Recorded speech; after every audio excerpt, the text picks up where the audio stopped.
Right, it's 5:05. I think we can start now. Hello, everyone. Please, just a quick check. Can anyone hear me, please?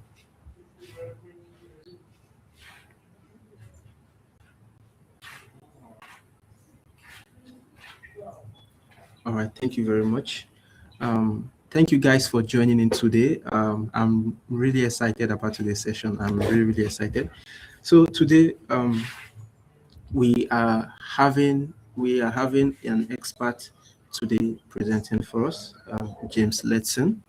He's a certified SolidWorks expert, and also, most importantly, he's someone who actually enjoys actual practical designs because he actually works in the industry.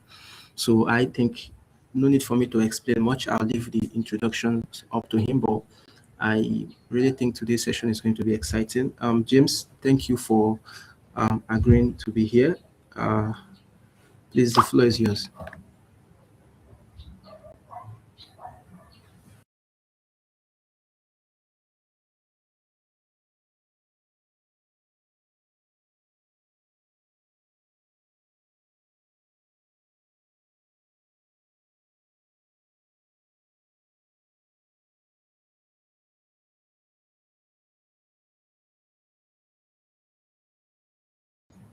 Yeah, hello, James. Did you get me?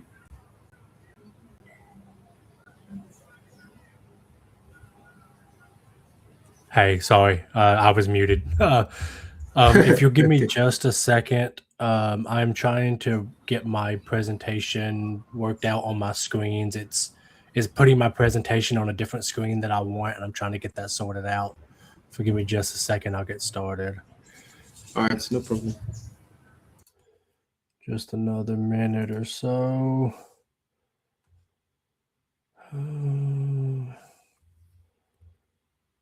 don't know why it is doing this.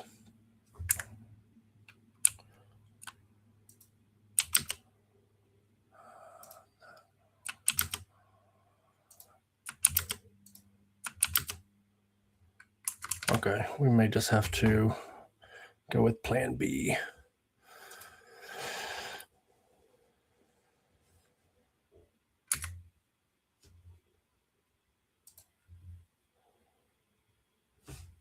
Okay.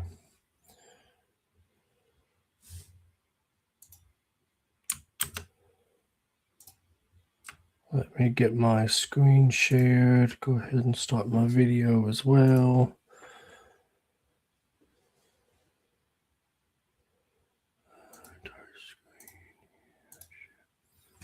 Okie dokie. Can you see my screen? Yes, I can. Yes, I can. Yes. You ready for me to get started, right? No other announcements or anything? We're all ready. We're ready. Okay. Sounds like a plan. Okay, so we'll get started here. As Joseph mentioned, my name is James Letson. I am currently a designer 3 at McWayne Plant and Industrial. Before that, I spent 6+ years at a company called Altec, where I worked in sheet metal day in and day out. That was all I did. I am a SolidWorks champion and a SolidWorks certified SolidWorks expert. And then a little bit of personal things. I am a motorcycle enthusiast, a bit of an amateur photographer, and a real coffee connoisseur. Actually, some of the coffees from the region that a lot of you guys are from, are some of my favorites as well. But the QR code on the screen is a virtual business card. Basically, if you scan it, it should give you some of my contact information. Connect on LinkedIn if you want. I tend to connect with just about everybody. But yeah, with that said, let's go ahead and get going.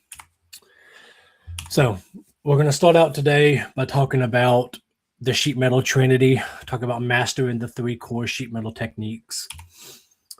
We'll then move on to flatten the curve. We'll unlock the secrets to flat patterns.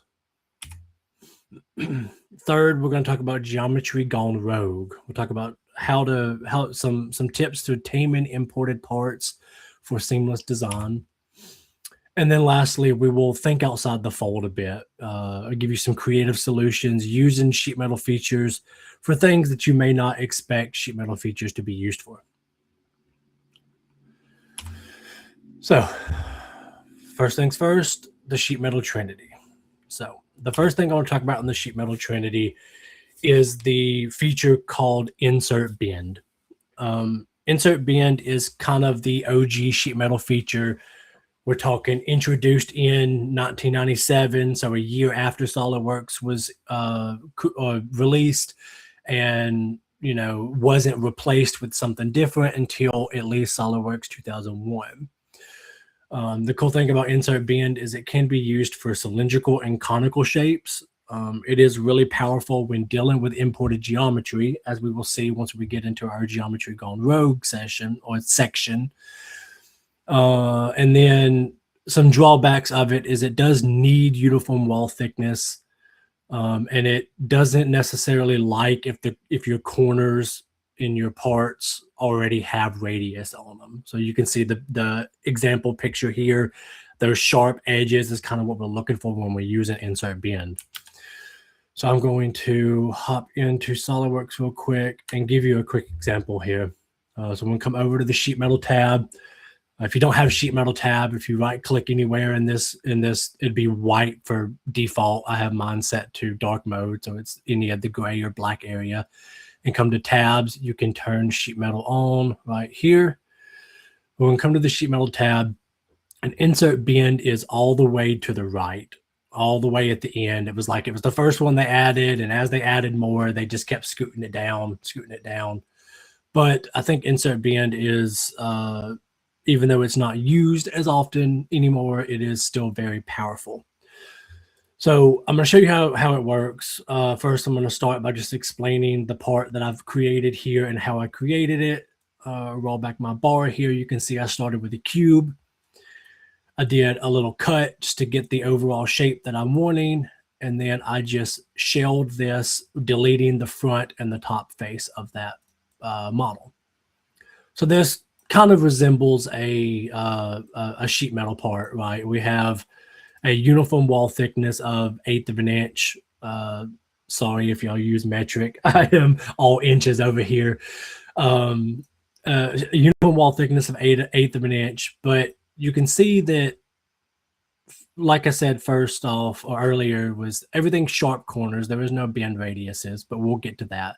But then the other thing you kind of want to look at is you can see that a few of these edges here are solid when, and if this was sheet metal, obviously they wouldn't be.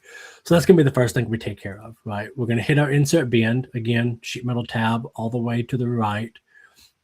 And what it's going to start by asking is it's going to ask for a fixed face or edge. This is going to be a pretty common occurrence. Sorry, I'm looking at chat here.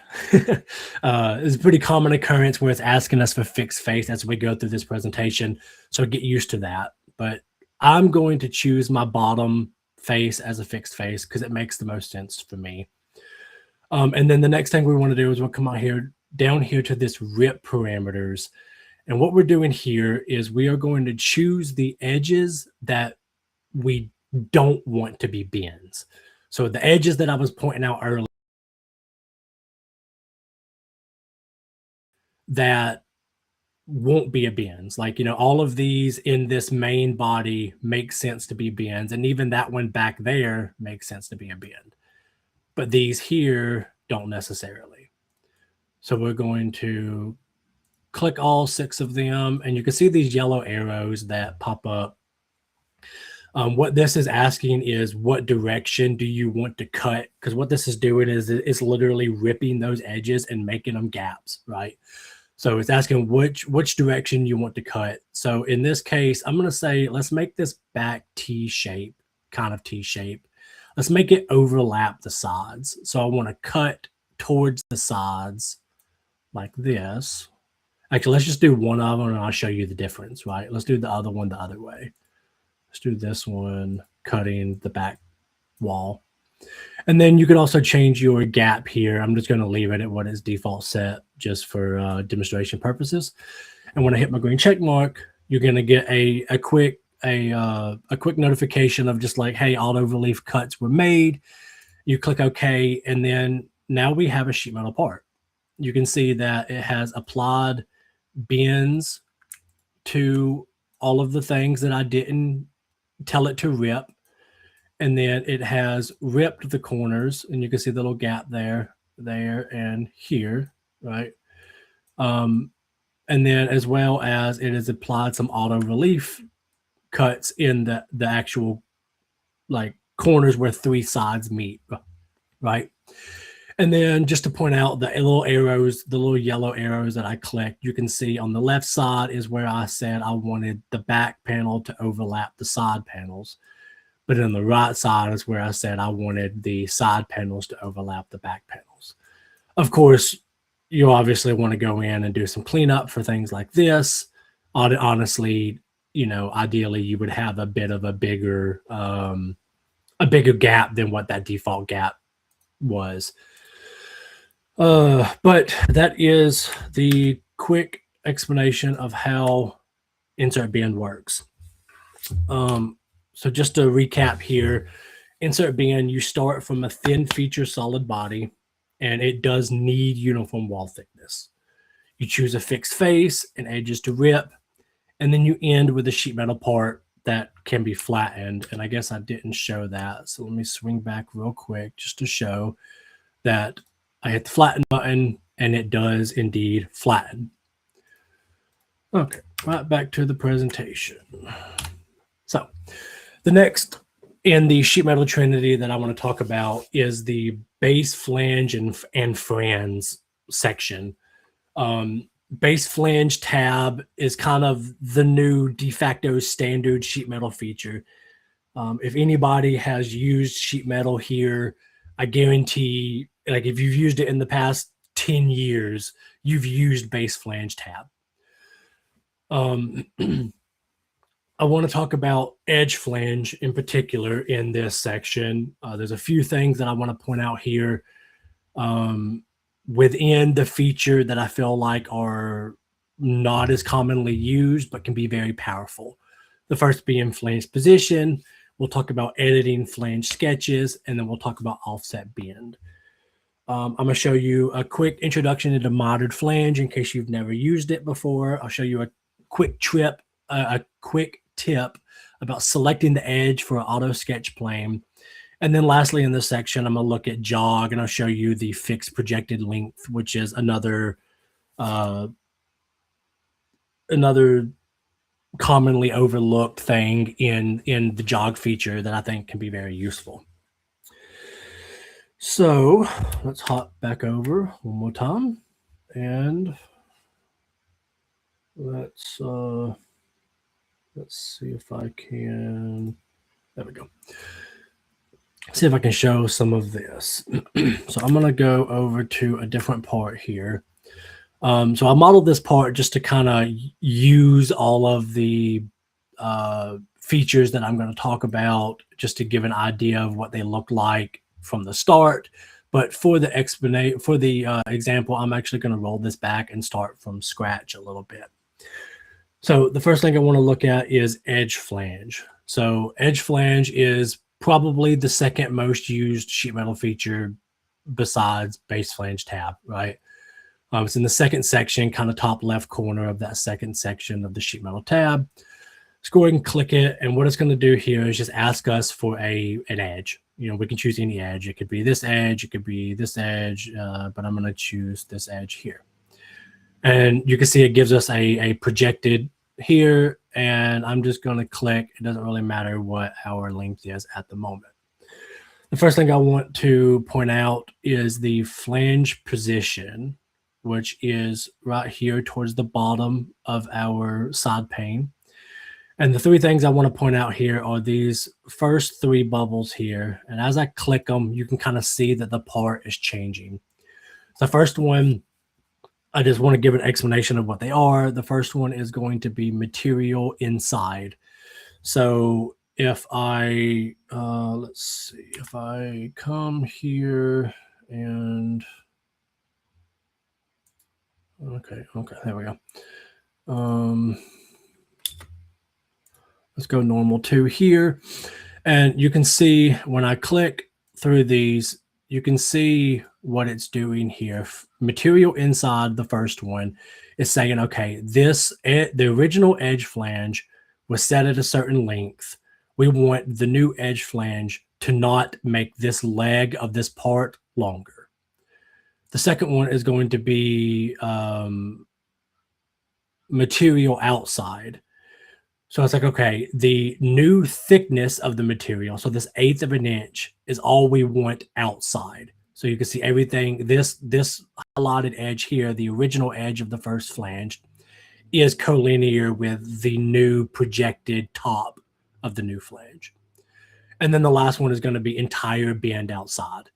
And it's like, okay, well, I know that my edge, my original flange was, say, 2 inches. I know that my bend radius is going to be 1/8 of an inch and that my thickness is 1/8 of an inch. So I am good with the overall length of this new flange being 2 inches and a quarter, right? That would be kind of where you would use that.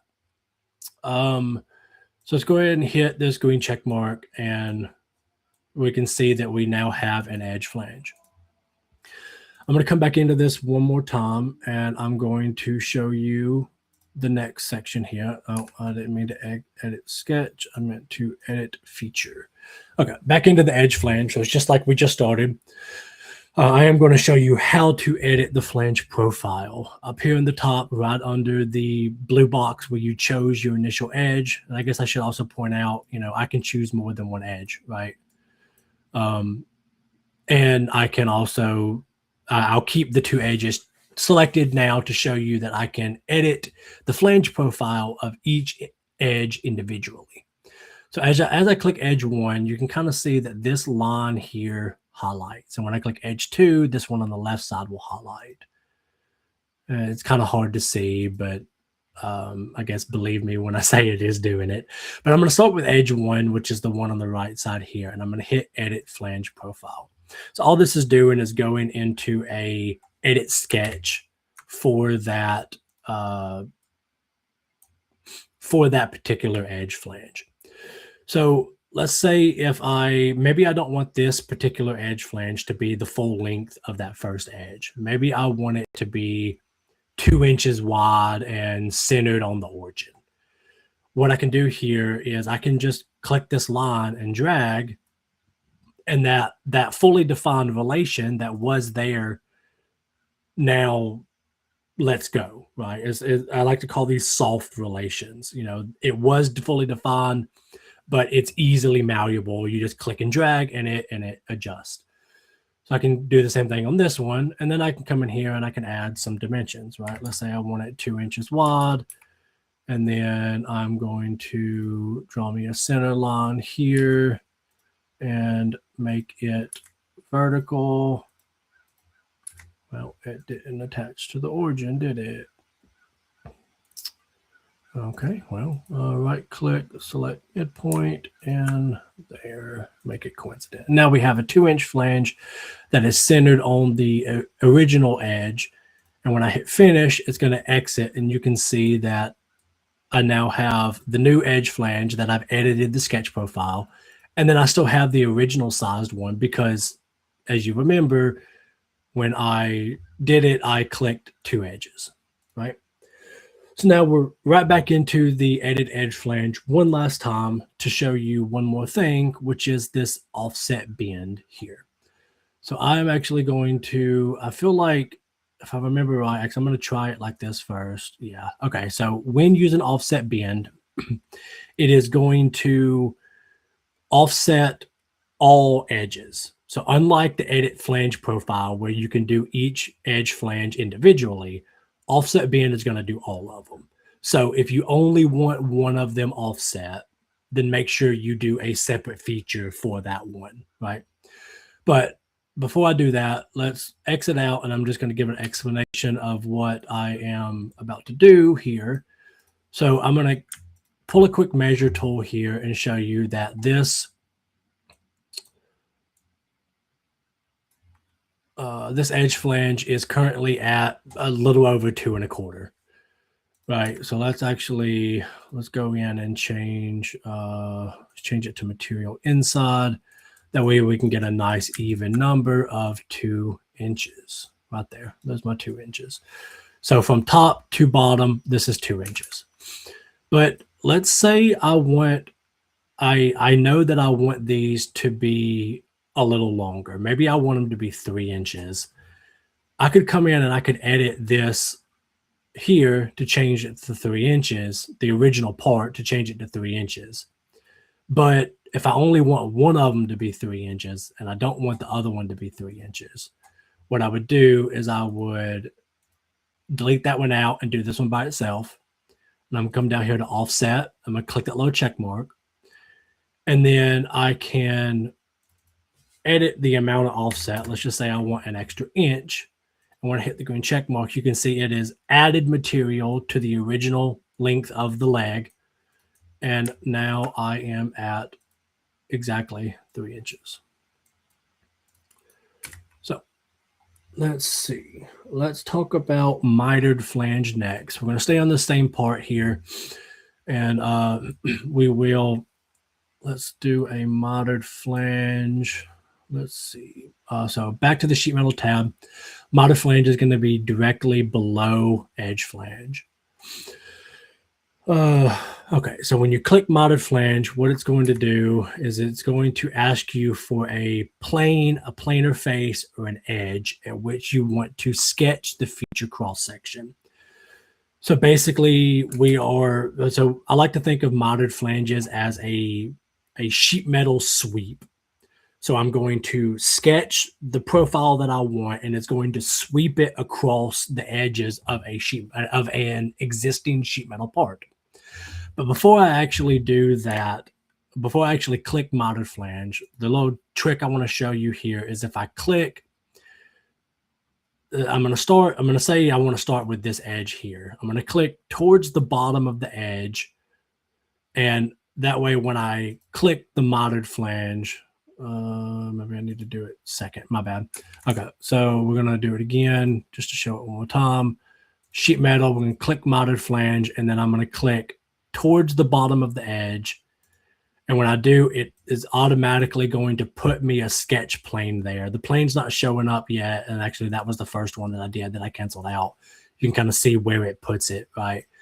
And I'm going to do a quick normal 2 there, and I'm going to go ahead and make me a profile sketch. Let's just do something like this.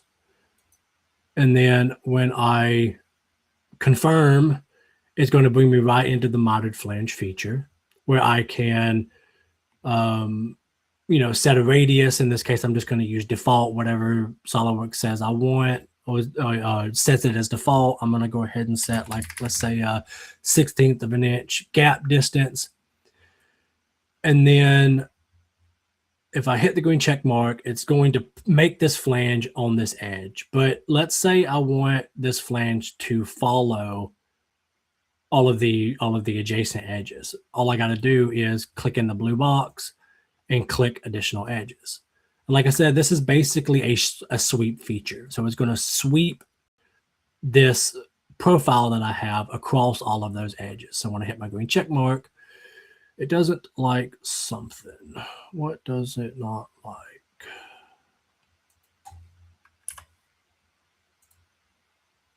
Okay, well, let's try it again. I'm going to go sheet metal, mitered flange. And maybe it didn't like that one there. Okay, well, let's exit sketch and do it one more time. Okay, one more time. I'm going to click here. We're going to say sheet metal, mitered flange. And then let's draw my profile one more time.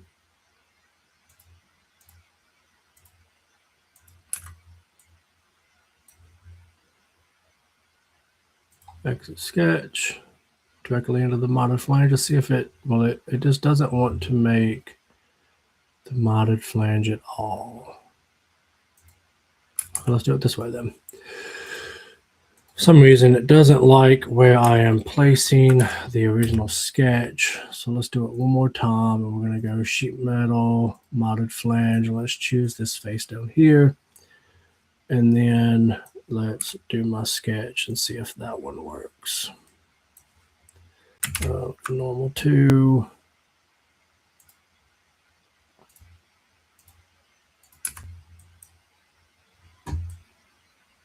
Well, I didn't mean to do that, did I?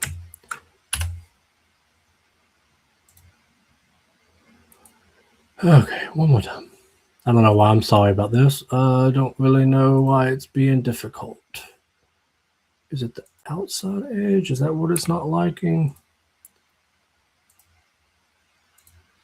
Just draw something here and exit sketch. There we go.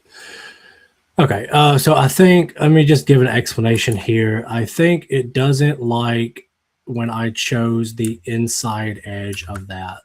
So let me hit this delete key, delete those one more time. So I was choosing this edge, and for some reason it is not liking the inside edge. I need to choose the outside edge. So we live and we learn. So let's choose it one more time. Let's draw that sketch one final time. Like this, exit sketch. Okay, so now I can come in here and I can choose other edges, and it seems to not like this one again for some reason, but that's okay. We'll just exit and make it on these. So that is your modded flange, and you can see that it has, if I come back in here and edit one more time, my gap distance that I set as a 1/16 of an inch, I can bring that up to, let's say, 1/8 of an inch. You can see the gap gets bigger here. And it does indeed apply auto corner cutout, or relief cutouts like any other sheet metal feature. Okay, so the last thing I want to talk about is the jog command. So I'm going to come back over to this edge flange I have created here. I'm going to make it a little longer. Let's make it 5 inches long. And then I'm going to come back up to sheet metal to my last in this section, which is jog. We click jog, and just like modded flange, it's going to ask for a face to sketch on. I'm just going to choose this face here. I'm going to go normal 2. And all you're doing here is you are literally sketching the line that you want the jog to be present on. And it doesn't matter. It doesn't have to be a closed contour. It doesn't have to end on the part. Obviously, we want to fully define the best we can. So I am going to do that. I'm going to give it a quick dimension here, say 2 inches.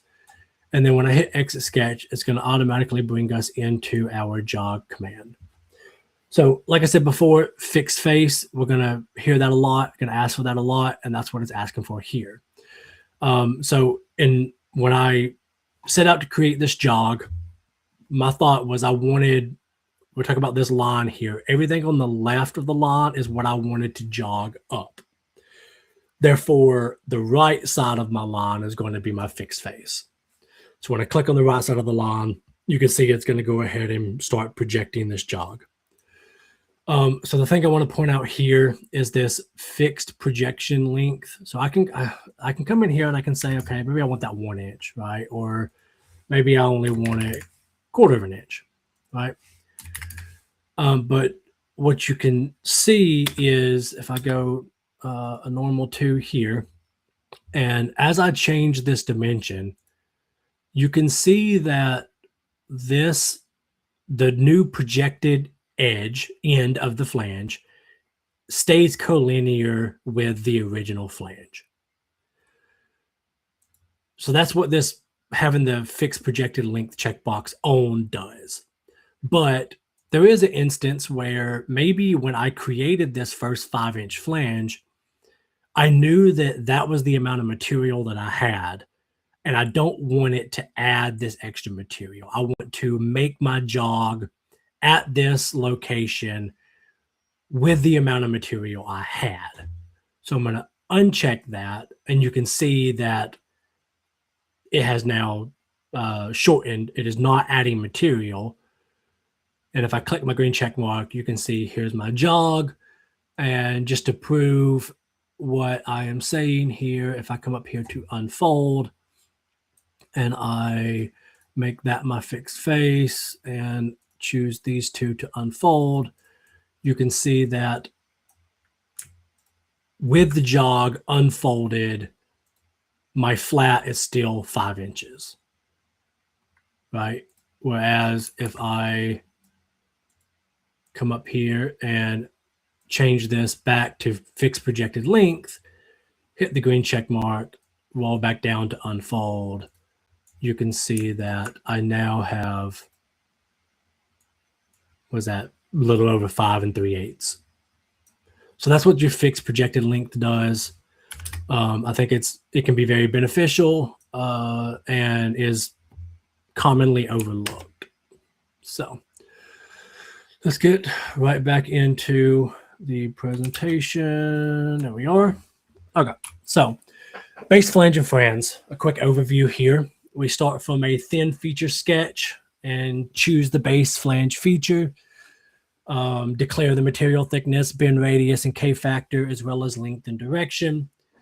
You get a preview of what the sheet metal part will look like, and then you end again with a sheet metal part, and then the whole point is that it can be flattened, right? So move on to our final section of the sheet metal trinity, and that is the convert to sheet metal. So convert to sheet metal allows you to convert solid bodies into sheet metal parts, like the name says, right?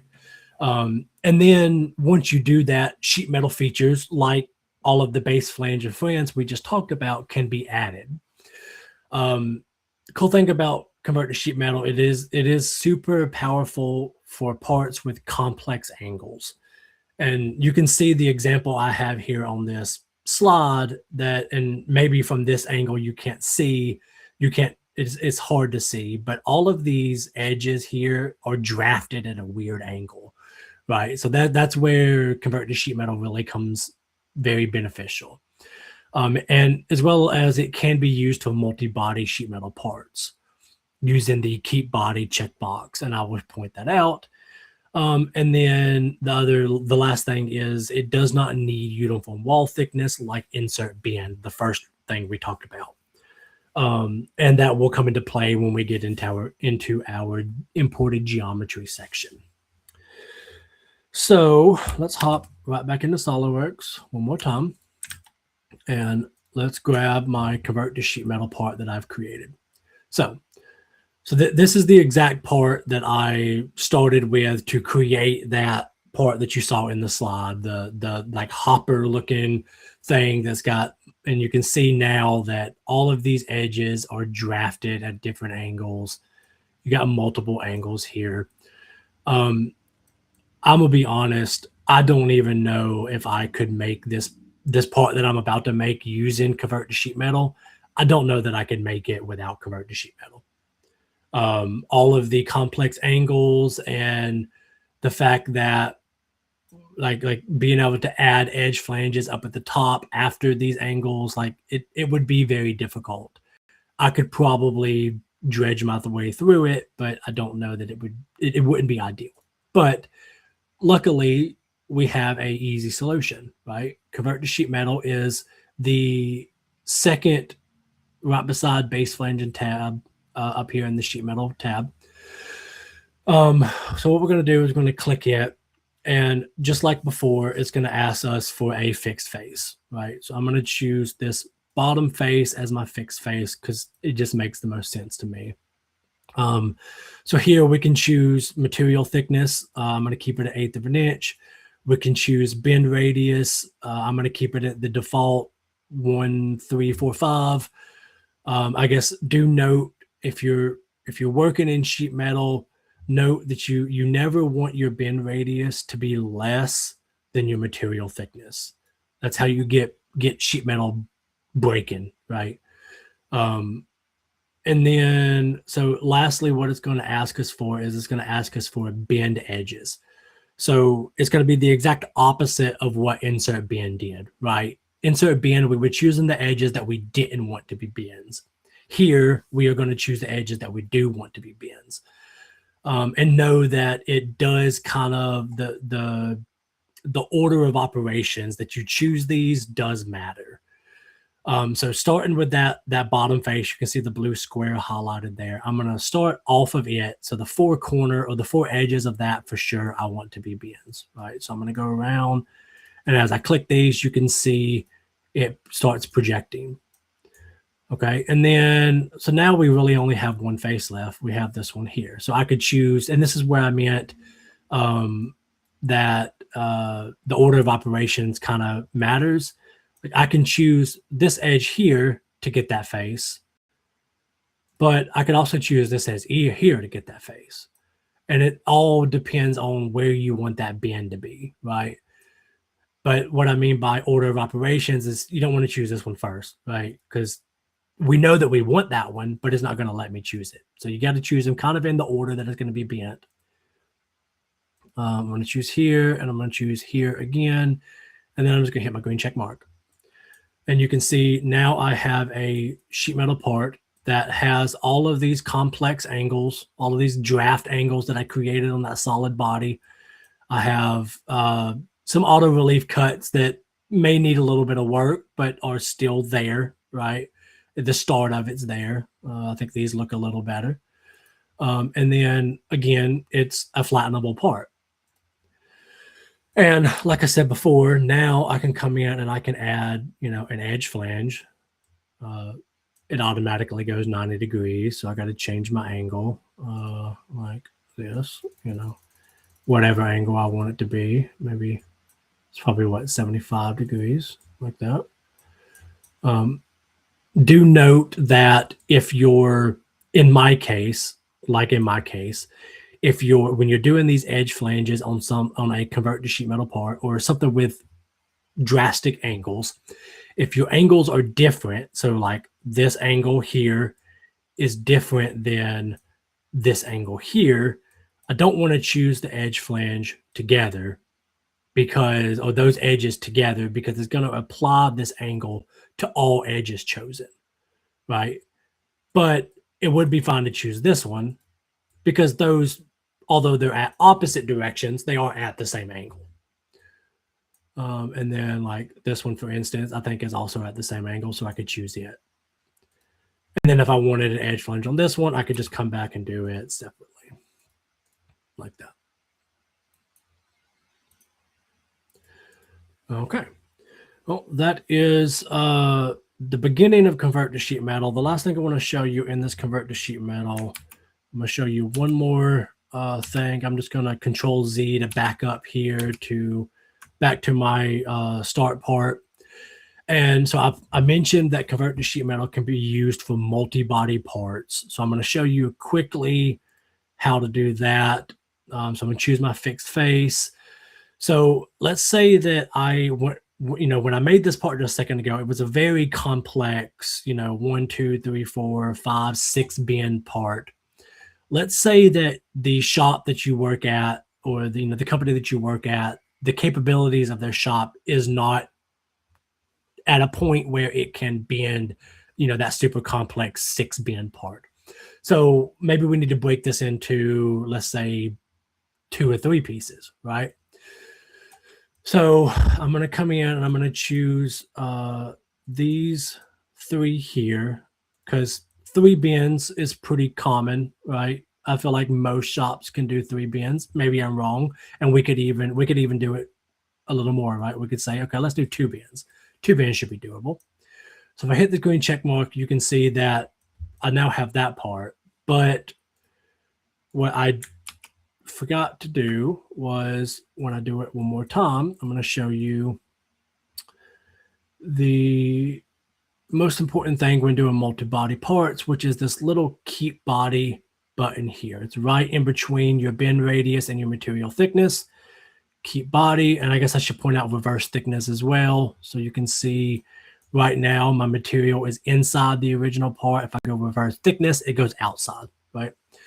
But keep body, what keep body is going to do is when I hit this green check mark, you can see here's my sheet metal part, right? I got a cut list with the sheet metal part, but I also have my original body is still there. And the reason for that is now I can come in and I can convert to sheet metal one more time. I can click, let's say this face as my fixed face and this edge as my next edge. Keep body still. So now I have two parts. It needs some cleanup, but I have two parts. So let's make one more part to finish this out. We will just make that fixed face. There is no bends on this one. We hit the green check mark. Let me Control Z one time. I'll do that one more time. I will unkeep body this time. And when I hit my green check mark, you can see now I have 3 sheet metal parts. If I come up to cut list, I can see there's 1, there's 2, and there's 3. So that's a quick example of how it can be used for multi-body parts. Keep in mind that making one part file with all 3 of these in it is just for demonstration purposes. It's not something that you're going to actually do if you're actually using this. The ideal solution would be you would have a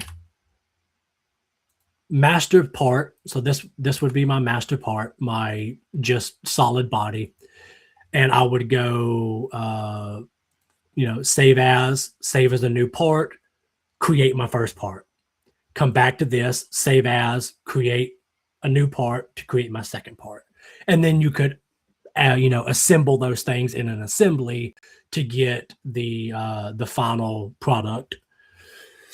Okay, let's see. Let's go Alt-Tab back over to the presentation, and let's look at a quick overview of convert to sheet metal. So we started from a solid body. We chose fixed faces and bend edges, and then we ended with a sheet metal part that can be flattened. So that is the first portion of our presentation, which was the sheet metal trinity. We're going to move on into the flatten the curve section. So we're going to talk about some flat patterns here. I'm just going to check the chat real quick. I don't see any questions. Cool. Joseph, if I miss any questions, please feel free to stop me. I would much rather answer the questions as they come. But I am trying to keep eye on the chat at least a little bit. So into the flatten the curve section of our presentation. Okay, so when we talk about flat patterns, the first thing I want to talk about is a term that was coined by as a YouTuber called Too Tall Toby that does a lot of SolidWorks and a lot of other like 3D modeling stuff. He coined this term that he calls the sheet metal sandwich. And so I guess before I move into that, let's actually talk about what this flatten button does here. Because it leads directly into what I call the sheet metal sandwich now. So you saw me hit it earlier, and I used it as a way to just show you that a part could be flattened, right? Show you what it looks like in its flattened state. What it is not is it is not a way to create like a flat pattern configuration, right? We'll get into how to do that, but simply put, all this button does is unsuppresses and resuppresses your flat pattern feature in the model tree. Again, it does not create a flat pattern configuration. And the key takeaway there is do not work in a flattened state. So if you hit that flatten button, you don't want to go make changes to your part because it's not going to end the way you think it's going to. So into our sheet metal sandwich, we have the new picture that popped up there is a model tree, a sheet metal part. you can see we have two features in a sheet metal part that are always there. You have the sheet metal folder above your base flange, below your origin, and then you have your flat pattern, which is always going to be at the end. And that's the key there. That's what makes this a sheet metal sandwich, right? Your sheet metal and your flat pattern are your pieces of bread. Everything else is filling. Your edge flanges, your miter flanges, your jogs, all of that should exist in between your sheet metal and your flat pattern. If they don't, that's where you get into where I was saying don't work in a flattened state. You're going to end up with parts that don't quite function like you think they should, right? That's before I move on. I'm going to hop back into SOLIDWORKS one more time just to give you a quick example of what I mean. Let's go back to our little part here that we created. So let's say I want a circular cutout that sits perfectly on top of this bend, right? So I can come here and I can, let's see, let's go ahead and let's delete these here and let's roll that down. Okay. I can come here and I can hit the flatten button like I was talking about. And again, I want a circular cutout that goes over that bend. So I'm going to show you what not to do here. I flattened it out. I'm going to create a sketch. I am going to draw a circle. Not going to fully define it right now. And I am going to cut that through. Okay. I'm going to link the thickness and green check mark. So this is what I'm wanting, right? But you'll notice that the cut feature that I just created, it falls outside of my sheet metal sandwich. So what this is going to do when I come back to sheet metal and unflatten, it's just going to suppress that feature. Obviously, that's not what we wanted, right? So again, never work in a flattened state. Never do that. It's not going to work out. Most of the time, it's not going to work out like you want it to. I put that caveat in there because I could definitely see a reason to do it, but in most cases, that's not what you want, right? So what is the solution then, right? If I want a cut on this edge, like what I did just a second ago, but I want it to exist in the formed view, how do I do it? So I'm going to come up here and I actually gave you a sneak peek of it over here earlier when I was proving to you that this flange with the jog was, it was doing what I said it was. But this unfold button, which is 2 above the flatten button, is what we're going to use. So we're going to choose a fixed face. I want this bend to be unfolded. So I'm going to choose the bend or the face to the left to stay fixed. And then I'll choose that bend. And then I'll hit my green check mark. Green check mark. There we go. Okay. So now we have a single bend unbent that I'm going to come in, create a sketch, draw me a circle, cut extrude, link the thickness. Okay. Okay. So now we have a cut feature just like we had before, but you can see that my cut feature is located between my sheet metal sandwich, right? So now when I come back up to the sheet metal tab and I fold, collect all bends, green check mark, my cut feature still exists in between my pieces of bread, in between my sheet metal sandwich. Therefore, it stays unsuppressed in my final part. Okay, so let's continue a little bit here. Okay, so I mentioned that the flatten button does not create your flat pattern configuration. It's very important to know. And the way that I would recommend doing it is just letting SOLIDWORKS make that configuration for you. All you got to do is go new, make drawing from part, and it's going to, even if you don't need that drawing, once it creates the drawing and opens it, you could close it without saving. Now it no longer exists, but you have a flat pattern now, or a flat pattern configuration now. And what this does, the reason I say do it that way is because it makes the flat pattern configuration a derived configuration of your default. That's important. And then the other thing it does is it has a unique naming convention, and you can kind of see it here. I did a poor job of cutting the screenshot, but it's default SM -flat -pattern. So the reason I point those two things out, the name and it being derived, is there is extra functionality that you get when you do it this way, and it all comes into drawings, right? So I'm gonna come back into SOLIDWORKS one more time, and I'm gonna show you what I mean. So right now, if I come to my configuration tab, you can see I don't have a flat. The only configuration I have is the default. So I can come in here, and again, I'm going to show you how not to do it, right? I'm going to come in, and I'm going to say add derived configuration. You know, I told you it needed to be derived. So that's what I'm doing. I'm adding a derived, right? I'm going to call it flat pattern. I had cap locks on, but I'm going to leave it like it is just to show you that it's not what we want. Hit green check mark. Okay, so now I have a flat pattern configuration, and I could come in here and I could put it in its flattened state in that configuration. So now I have two configurations, right? One flat, one formed. So I'm going to do this again, make a configuration, but I'm going to do it the way that I recommend doing. I'm going to come up to new. I'm going to say make drawing from part.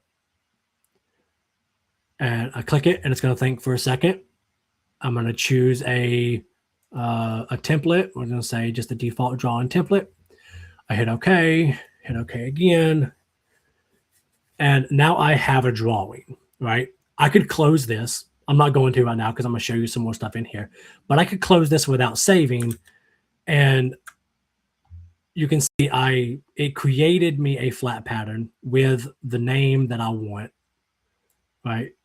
It's hard to see. There we go. Default SM -flat -pattern. And when I double click it, you can see it flattens just like the one I created manually does, that I created manually and wrong, right? So if I come back over to my new drawing that I just created, I come here and let's say just drag a flat pattern in here, right? So it defaults using the correct configuration. It defaults using my default SM -flat -pattern, the one I let SOLIDWORKS create for me. And what this gives me is it gives me a lot of this, sorry, I went too far. A lot of these bin lines and bin notes, this whole section here, it gives me that functionality. You know, I can turn my bin lines off, which turns my bin notes off, right? Or I can turn the bin lines on and leave the bin notes off. And then there's my bin notes back, right? But if I come in here and I do one more and I make this, oh, well, that's funny. Okay, well, the solution I was trying to show you was not that it was going to crash SOLIDWORKS, although I don't know if that proves my point more, but I'm going to restart SOLIDWORKS real quick, and but I just tell you that by doing it the way that I just did it, right, I lose that functionality. All of your bin lines and bin notes, all of that, just it goes gray. You can't use it anymore. But anyway, I'm not going to make SOLIDWORKS even more mad and try it again. We will move on to back to our presentation. So, okay, editing flat patterns. So three things I want to point out here when editing flat patterns. The first is fixed face, and I use it for when my flat pattern is unfolding in a weird way. Merge faces. I use it to make exporting to DXF or DWG a little easier. And then lastly is corner treatment, for when your corners look differently in the formed view as they do in the flat view. So let's hop back in SolidWorks one more time. Hopefully it's, yeah, it looks like it's booted up again. Okay, so I'm actually gonna have to go make drawing from part again, just to create my flat pattern configuration one more time. Go to default, okay. Okay. And then, like I said, I can just close this. I don't need it anymore, right? Don't save. And you can see I now have a default configuration, right? So we're talking about editing flat patterns here. So let's look at that. Let me get my presentation up on my other screen so I can see it. Too far. Okay. Let's see. Go back to SolidWorks. Okay. So first thing I want to talk about is fixed face, right? So if I come in here and I edit my flat pattern, you can see that I have a fixed face automatically set. I'm going to change it just to show what I'm doing or the reason that I use this. And so now if I come back to my default configuration, okay. So now that I've changed my fixed face from this face to this side face here, when I double click, it's still doing, let's see if I can make it do what I want it to. Oh, there we go. It changed back. Okay. So now when I double click my default or my flat pattern configuration and it goes into the flat form, you can see instead of unfolding around this face, it is going to unfold around that face. So it's one of those small things that maybe I'm being nitpicky, but it gets on my nerves sometimes. And really the thing that I don't like, the reason I don't like it doing this is when you get into making your drawings and you get into like, you have a flat pattern view and then you project formed views off of the flat pattern view. If you have a fixed face that isn't pretty centralized in the part, your formed views tend to be offset. And to me, it doesn't look as good. So again, the way you change that is right click your flat pattern, edit feature, and you can deselect and reselect the face that you actually want it to be. Okay, so next thing is going to be merge faces, right? So I'm going to go back to my flat pattern real quick, and you can see that as I click through this, you know, all my bend lines exist, and you can see that because my bend lines are showing, or I guess it's not bend lines, that is tangent edges, right? The tangent edges of my bends. Because those exist, every time I click, you can see it's like it's different faces, right? These are all different faces. So if I was trying to export this, we'll right click a face, export DXF to DWG. I just choose, it's going to ask you for a name, and I'm just going to say test here, and I'm going to save. Okay, and you can see that it automatically just chooses the face that you have clicked.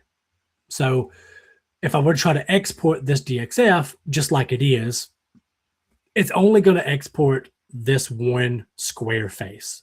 It's not going to export the entire part. Of course, because we created this in sheet metal, I do have a little sheet metal button here because it recognizes that it's sheet metal.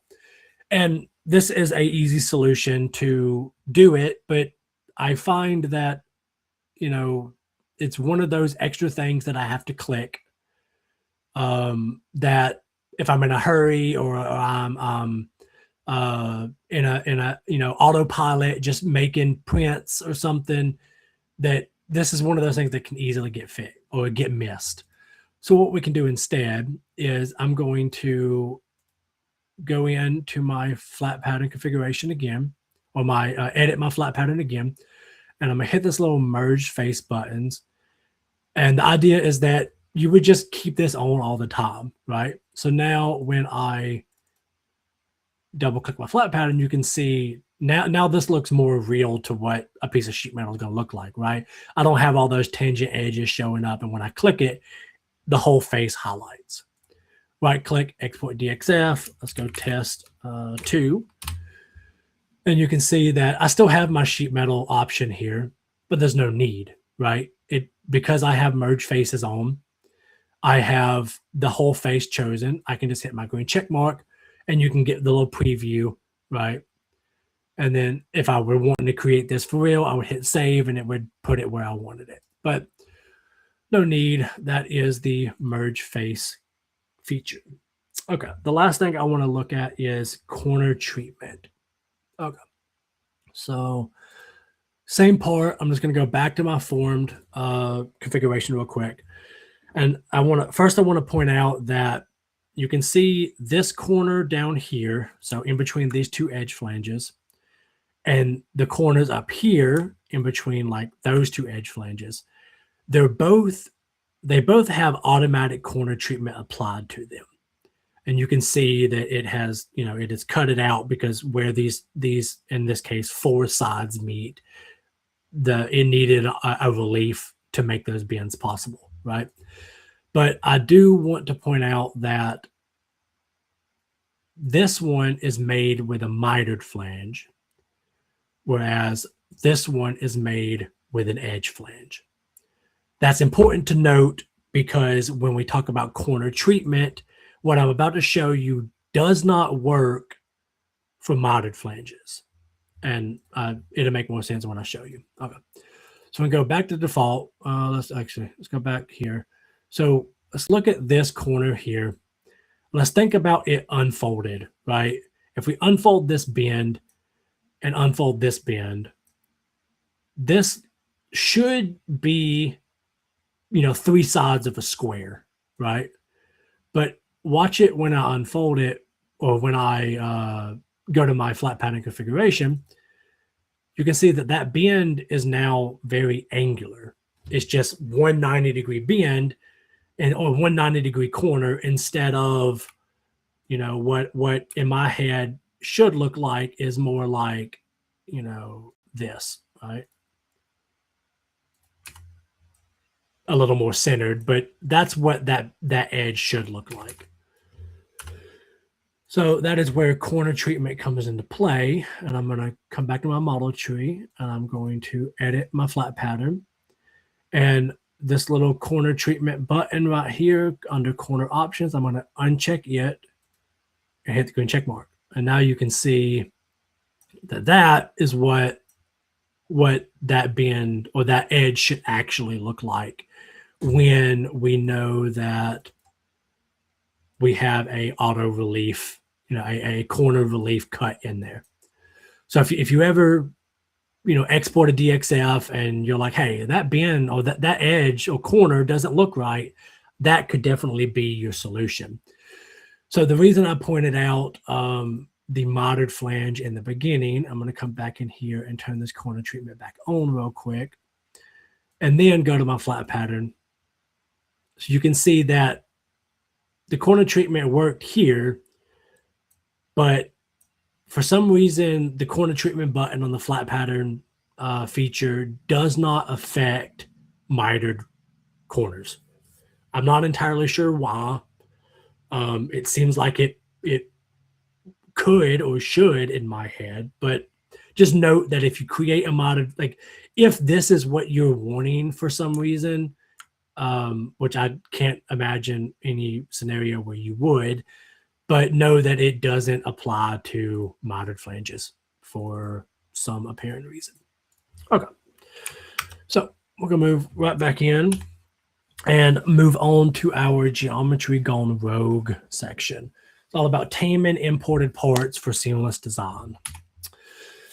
So the first thing I want to mention is if your job, if what you were going to do is take a imported part and make it a so I'm gonna pull my chat back up over here. There we go. If your job is to take a imported part and make it a sheet metal feature, you want to turn 3D interconnect off. I just full transparency, I copy and pasted this from the SOLIDWORKS site, all these bullet points, or you can read through it and tell you exactly what 3D interconnect does. But in a simple terms, it allows you to use external CAD files, so imported geometry, in SOLIDWORKS while keeping things connected. So if you have a vendor that is sending you like a IGS file or something for you to work in, and it's something that they keep up to date, then having 3D interconnect on makes sense, because as you're using it in your assemblies, you may have features in other parts that you've created that rely on that imported geometry, and if something in that imported geometry changes, then it's going to change your part. That's what this is used for. But in the terms of, oh, I'm taking parts that other people made and I am making them myself. I am taking the imported geometry and making it a true SOLIDWORKS file that is made out of sheet metal. You do not want this on. It's going to make your life very hard. Okay. With that said, how you turn it off, we're going to come to the gear icon, open up your system options. We're going to say import, and then there is your enable 3D interconnect button. You just uncheck it and it will turn it off. So two main questions I like to ask when talking about imported parts or making or converting imported geometry to sheet metal parts, right? The first is, does the imported part have uniform wall thickness? And then the second is, does the part have existing bends? As you can see in this bottom picture here, are there radii in the corners already? Those two questions are going to determine what solution I think is best for making a imported geometry part a sheet metal part. So insert bend, convert to sheet metal, and then I'm going to show you it is not technically a sheet metal feature as it is not on the sheet metal tab, but I think it can be very beneficial for taming imported parts. So these are our three things that we're going to use here. And I am going to quickly go back to SOLIDWORKS and then pull my presentation back up over on my other screen and back to SOLIDWORKS. Okay. So because SOLIDWORKS crashed earlier, I am going to have to go open my parts again. Browse. Okay, so let's go IGS. Open. That's not going to open multiple. Okay, do it again. We'll start with the first one. Okay. So I'm opening my part up. Click OK. I'm not going to run import diagnostics. Okay. So the first question, remember, I asked was, does your part have uniform wall thickness? I created this part so I can tell you that it does have uniform wall thickness, but I could prove it to you. I can go and you can see it. Maybe you can see it in the bottom right corner. All of my wall thicknesses are 1/8 of an inch, right? No matter where I click, they're all 1/8 of an inch. So because I have uniform wall thickness, ideally my solution my recommended solution here is using insert bend, because it is the fastest, the easiest to do, right? So I'm gonna come to sheet metal. I'm gonna come insert bend just like I did in the very beginning of this presentation. And again, I'm gonna choose a fixed face, okay? I can change my bend radius if I want, but in this case, I don't. I'm gonna leave it there because my sheet metal thickness is 1/8 of an inch. So 0.1345 makes sense. And then all you do here is hit your green check mark. Easy as that, sheet metal part, right? So now I can prove you that it can be flattened as well. Right? So that is the first step, right? You have an imported part that someone has obviously created it to make it look like sheet metal, right? But it has uniform wall thickness. And then note that it didn't have radii in the corners. There was no bends, I'm using quotations here, corners to look like bends. Okay, but let's say, click the wrong button. There we go. Let's say I have a imported part that for most part, it looks almost identical, but you can see that obviously this leg over here is thicker, right? That's a 1/4 of an inch thick, whereas everything else is 1/8 of an inch thick. So I could try to use the insert bend again, right? Click insert bend, click the fixed face, and when I hit my green check mark, it's going to create me a part, but it's not the full part. So if you remember back to what I think is my very first slide, I believe, very first actual content slide, I told you that insert bend needs uniform wall thickness. So if you don't have uniform wall thickness, what we're going to do instead is we're going to use our convert to sheet metal.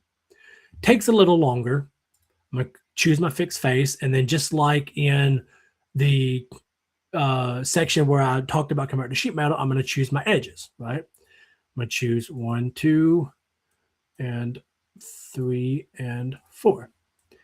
And then I can choose my material thickness. So insert bend automatically recognizes what the material thickness is.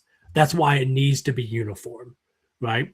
If it sees something that is not uniform, it's just not going to create it.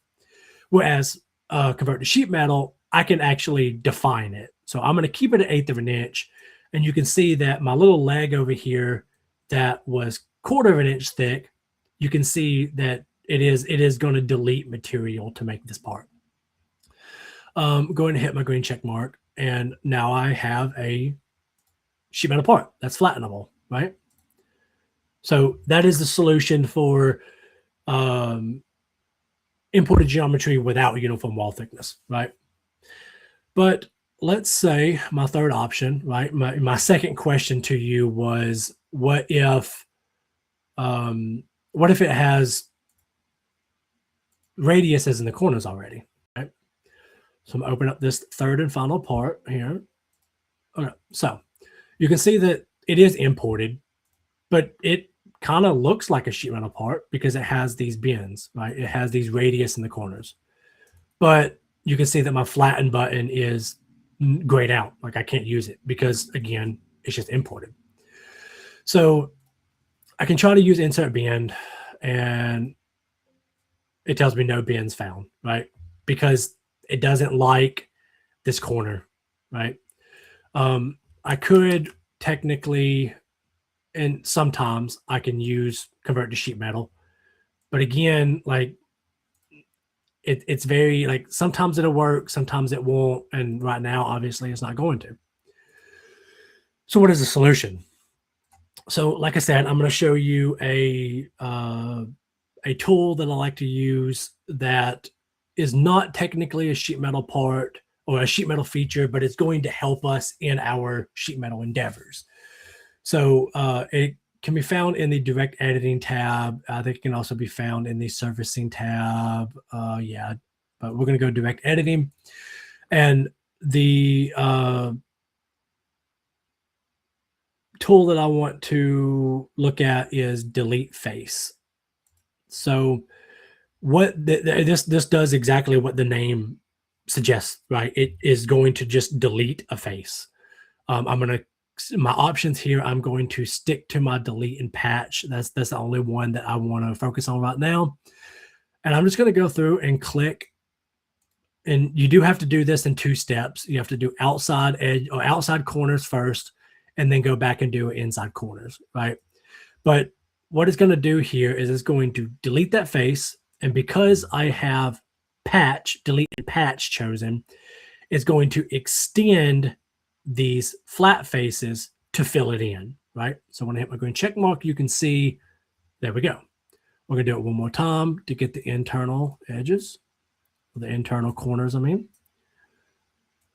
Like this, hit my green check mark.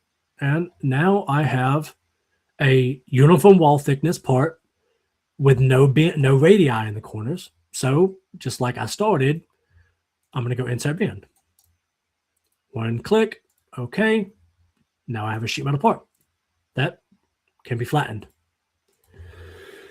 Okay, so let's go right back into our presentation and keep moving.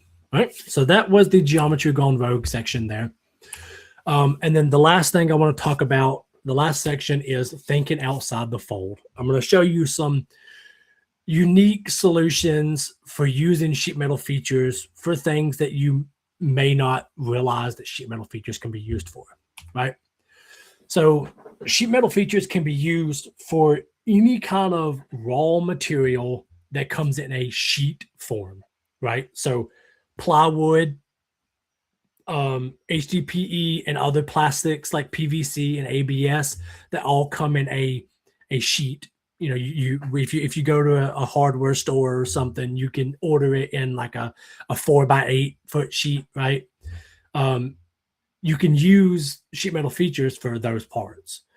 Most of the time, you're not going to be bending those parts, but the benefit of it is allowing for easy exporting to DXF and DWG for things that are cut on a CNC or a router table. And so let me get back over to SolidWorks again. And oh yeah, I forgot SolidWorks crashed on me. Wheels recent, we're gonna go plywood. Okay, so the cool thing about this, so you can see that I actually created this as a solid model, right? Nothing changed there. Created a solid model, and then I converted to sheet metal, and then I added a cut. And this is one of those. Oh no, actually, never mind. All right. And then I added my cut, right? So I have this sheet metal part technically, but it's going to be made out of plywood that I can right click, export DXF, and yeah, that's fine. And I get my sheet metal option here, right? That's the whole point of doing this as a sheet metal part, is I get a sheet metal option that I can get the entire part, including that little like half lap, right? That cut that wasn't all the way through.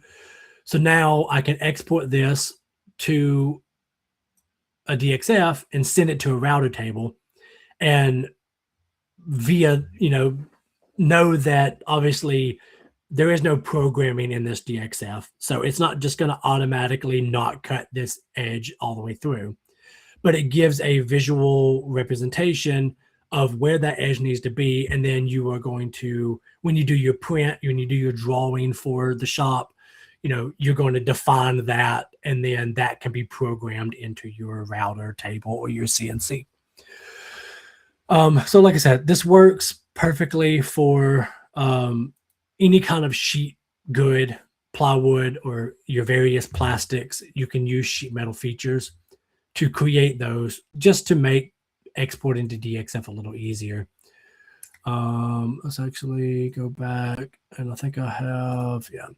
So I have another example. This one is not created in with sheet metal features. And I just want to show you that if I right click, exit or export to DXF, you can see I don't have my sheet metal option, right? I will say there is a solution, right? I can just click the other face, which may be the easier solution, but it's one less thing that I have to think about. And if I can just, like the threat of misclicking or something like that and not realizing it, I can turn on sheet metal, and I know that it's going to automatically choose all the faces that I need. Okay, so the last thing that we are going to talk about, still in our think outside the fold section here, right? So using sheet metal features for pipe and round stock. So any kind of round material, whether it be hollow, whether it be solid bar that gets bent, you can also utilize sheet metal features for those parts. The thing that makes this beneficial is it gives you the ability to flatten the part. That way you can get a fairly accurate pre-bent length. So if you look at this first piece here, this like U-shaped piece, if you think about how you're going to cut that and it's flat, or how you're going to like give a shop its measurements, right? You know, you can measure, you can try to measure the leg length and then the top length and the leg length, and then estimate what your bend's going to be.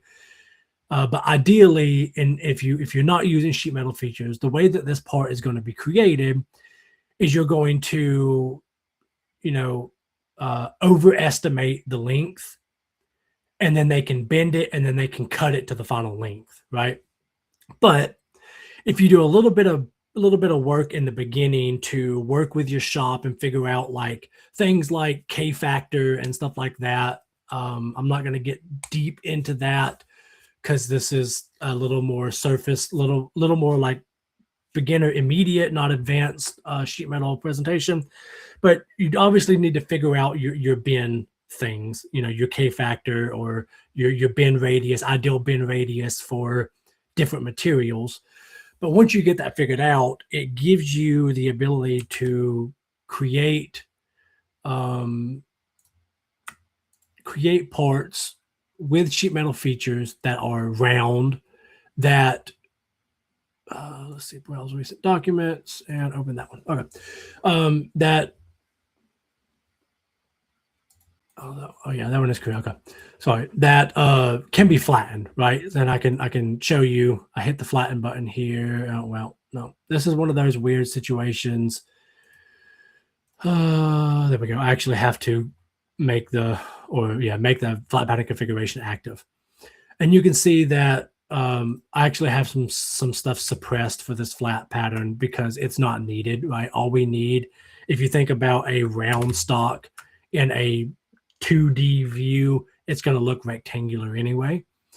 So all we need is that length, right? But let me open one more part and show you. We'll open this print here. So this is a little bit more complex part.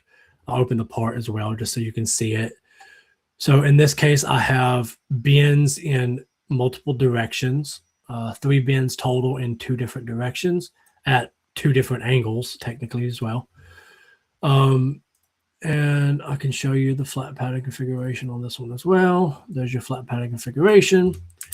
But what this allows us to do is on your print, I can now create a flat pattern that I can give an accurate length on.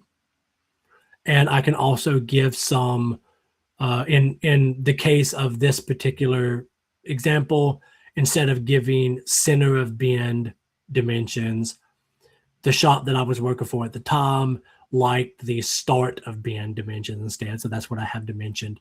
But you could add dimensions for these bends that just make the life of that fabricator easier, right? But yeah, so that is how you can use sheet metal features for things that are not technically sheet metal parts. So that is the end of my presentation. I will pull up the chat one more time and take any questions.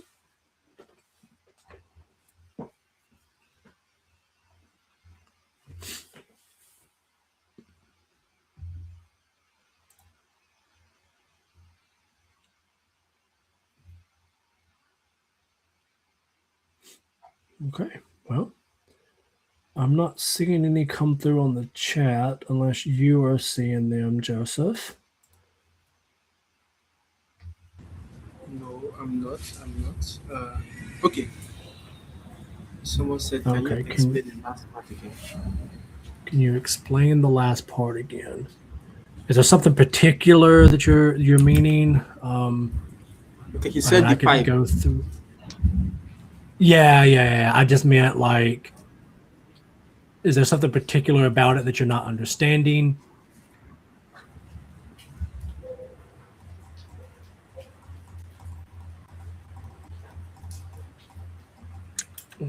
Let's see.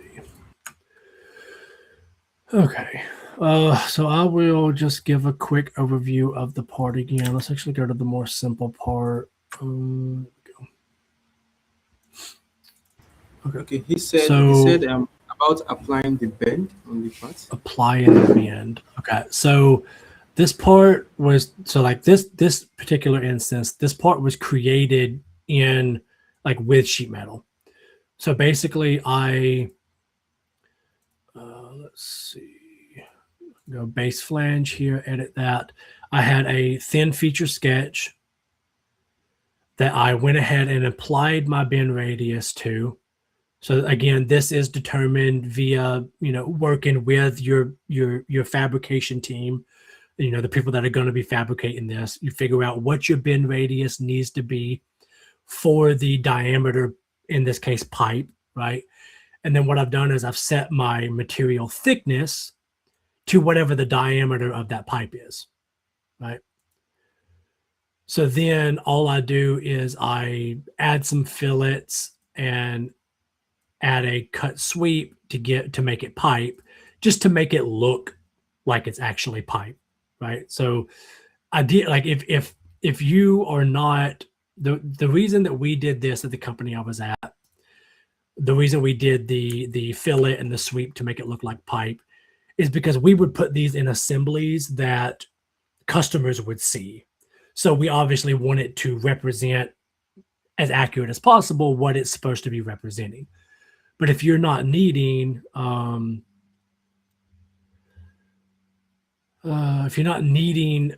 a visual representation, those aren't even necessary, right? You could keep it here, and I can make drawing from part.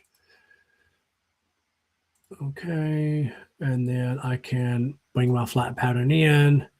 I can project it as not flat. Yep. And then I can dimension it like I need to. I could say here and there. I don't know why I added it. It's supposed to be ordinate dimension, but it added, that's kind of weird. Anyway, I can add my bend lines there as well.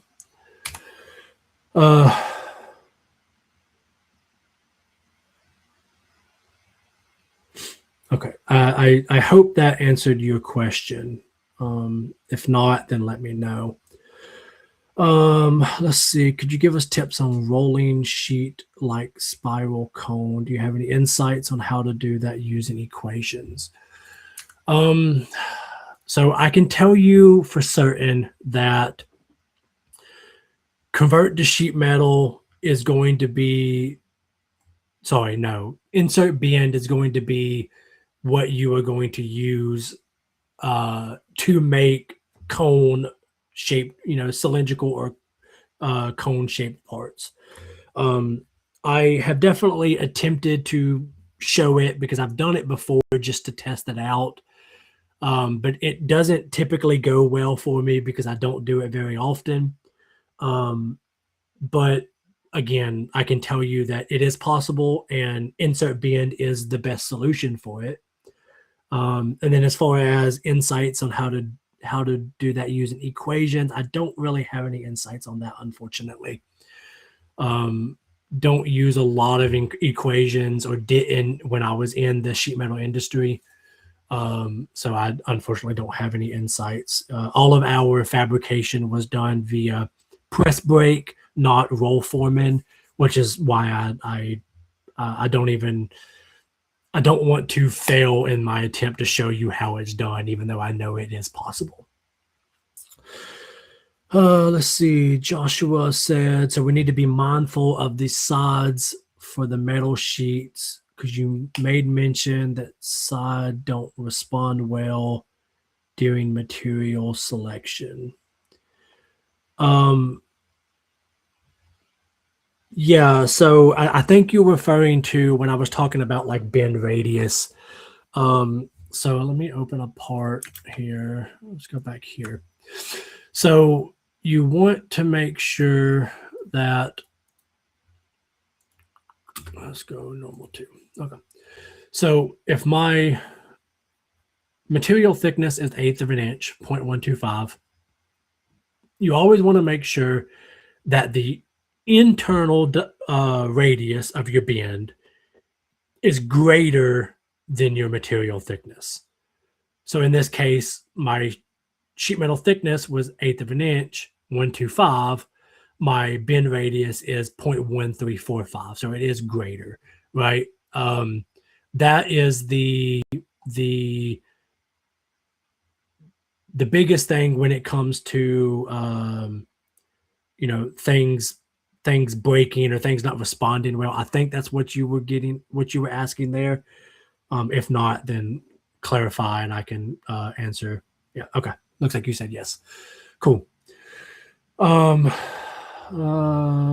it's approach when creating pipes for sheet metal. Also, that bend radius is defined in the sketch, not after the pipe was created.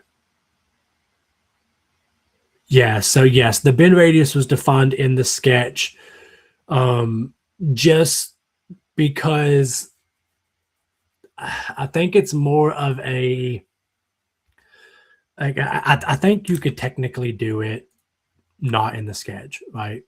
I could make this 90-degree bends and then I could come in and create that radius. But this was one of those situations where it is unique. It is not common. Like using sheet metal features for pipe is not common. So we kind of opted to put the radius in the sketch just for visualization purposes.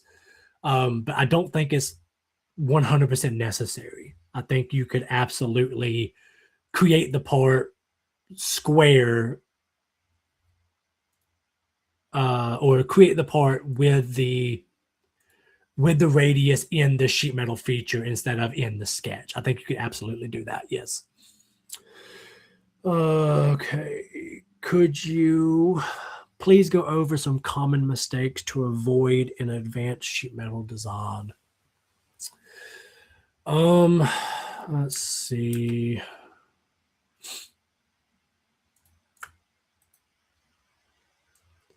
So a lot of the stuff that I touched on throughout this presentation does kind of stem from common mistakes, right?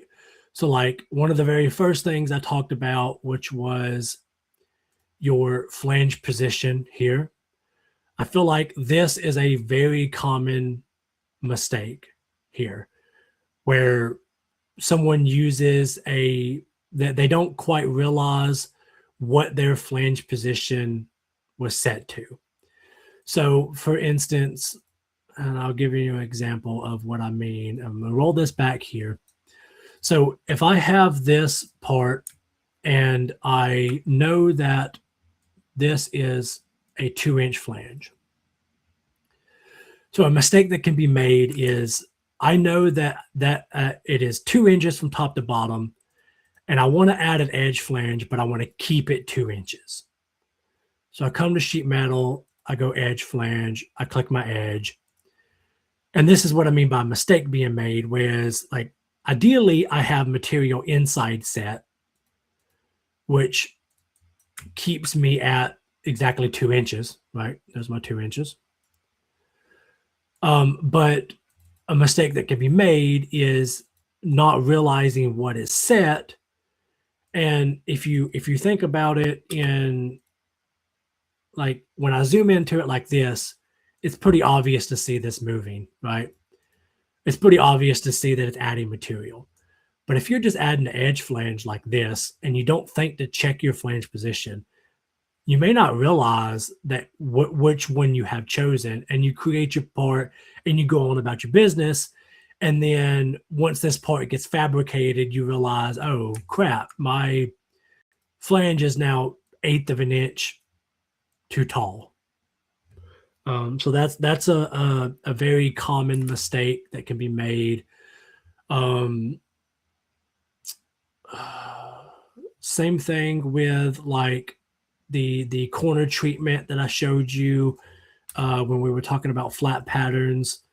Having that corner treatment turned on and not realizing it is a pretty common mistake, and that's one that, let's see if I can go back, flat pattern. Corner treatment is on. So now when I flatten, you can see my auto relief isn't there. So that's another common mistake that can happen where you don't realize your corner treatment's turned on. And when you're making your DXF, you don't realize it. And then this gets sent to your shop. It gets laser cut. And then they have issues making that bend, bending that, because it was 3 bends total. It was 1 bend going this direction. Or I guess it was 2 bends, because this would be common line bend. You would bend that all together. But the material would blow out here. You would have cracking in the corner because you don't have that relief cut. So that's another pretty common mistake. So like I said, all that to say, most of the things that I went over today was exactly what you're asking for. It's things that are commonly overlooked and can cause, headache or bad parts, in the future. Okay. I think that is all the questions currently. I'll give it just another minute. Yes, no problem. I'll give it just another minute just to make sure there's no last minute questions.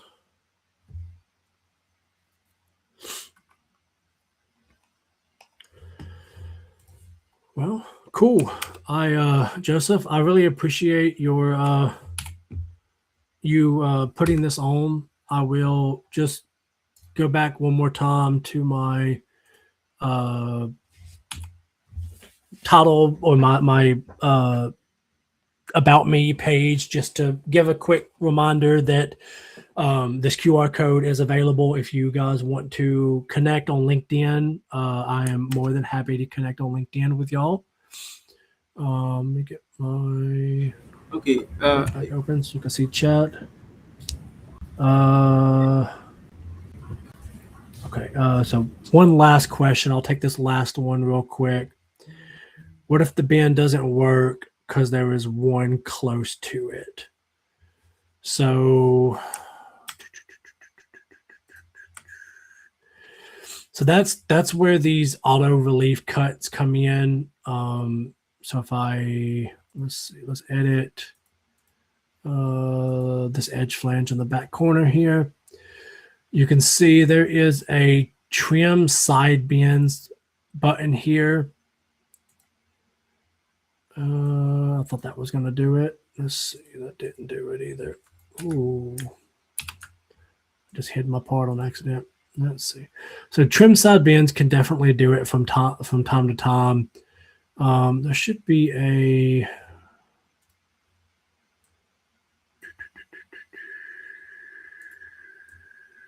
let's see. Okay.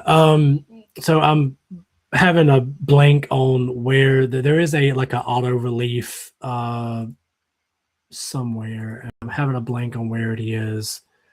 So you can do custom relief here. So that if for some reason your auto relief isn't working, you're getting parts that aren't bendable, or maybe even SOLIDWORKS is erroring out and telling you that it can't bend it because there is no auto relief there.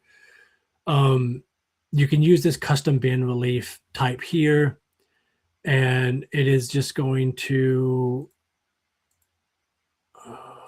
okay, so that I know what it is. So that is more of a, let's go back here. Okay. So I'm gonna put one more edge flange here, bring it out, and then what I'm going to do is edit flange profile and do this. Okay.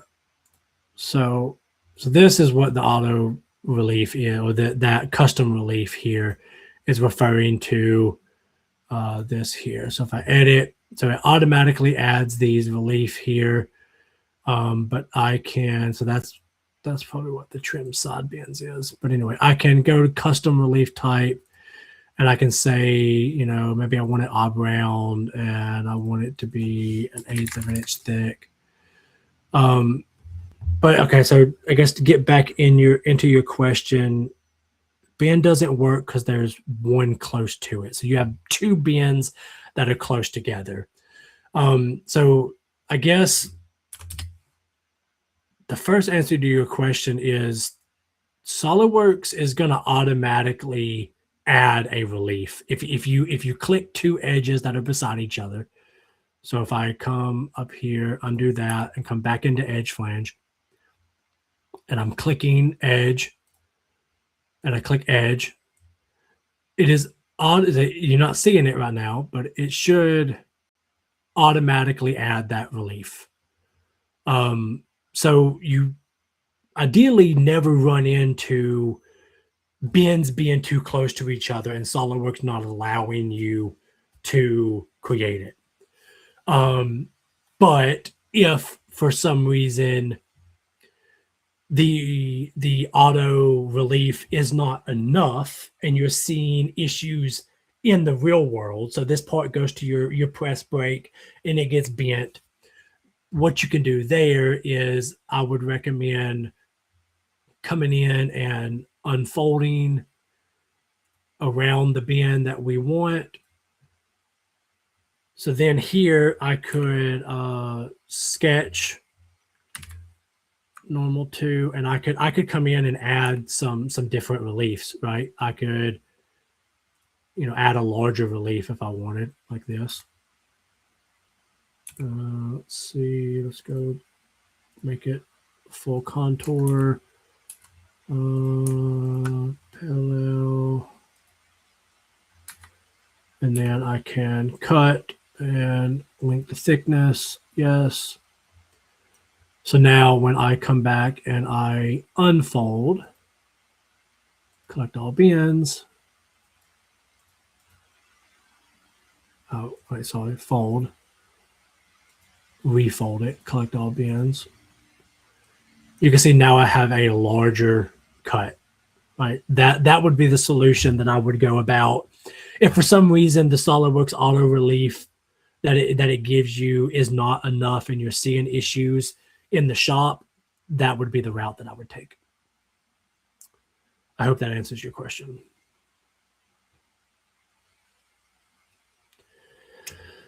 Okay, well, I think we are to the end of our time, most likely. I think we're probably a little over, aren't we, Joseph? Sorry about that. Okay. All right. Firstly,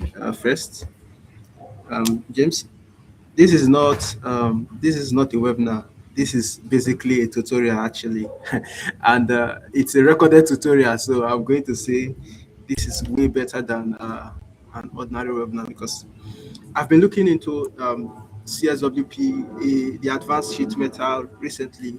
I've passed the exam, but I had to come back again, obviously, and I go through it.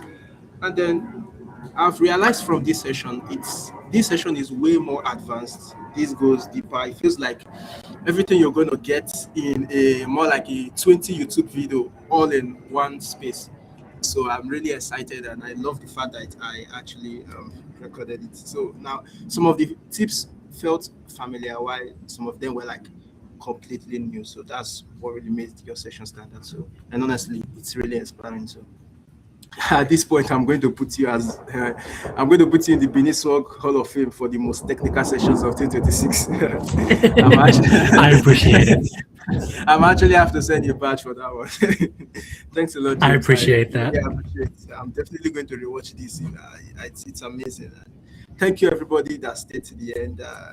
Please fill the attendance form, and I'll be sending out the certification of participation in a couple of days via email. Thank you, James. This was very, very exciting. Very exciting. Thank you very much. I really appreciate that. So no problem. Thank you so much for having me. Appreciate it. Thank you everyone that stayed with us to the end. I'm really excited to see who's going to be today's Card Sunday winner and who becomes Benin SWUG Champion of the week rather. So thank you everybody for joining. Thank you for staying. Please ensure you fill the form. And before we go, I would love to use this opportunity to announce AfriSWUG. It's a collaborative event between the 19 SOLIDWORKS user groups in Africa. So the dates about the event and all the details will be shared soon. But I shared an introduction video on the group chat. I think it was pretty cool. So thank you everyone for joining. I really appreciate this session. The recordings for this session will be available, if not tonight, tomorrow morning possibly. But just the time difference and all that. But thank you, James, for joining. Thank you, everyone. Thank you so much. You have a good night. All right, good night.